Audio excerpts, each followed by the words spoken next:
The Man Who Lived Forever.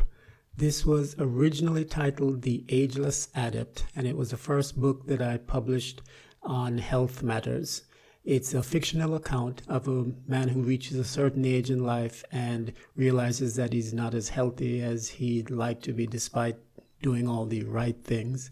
So he gets captivated by the concept of living healthier and also the concept of living longer and living forever. And through a series of chance events, he runs into an adept, a fellow who's reputed to have the secrets to living a long, healthy life.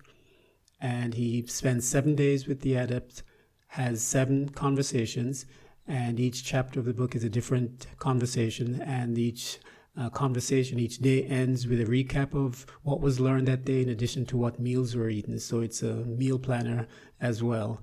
And it also includes resource lists, websites, and definitions, and lots of valuable information in the form of a diary that the gentleman keeps for each of the 7 days.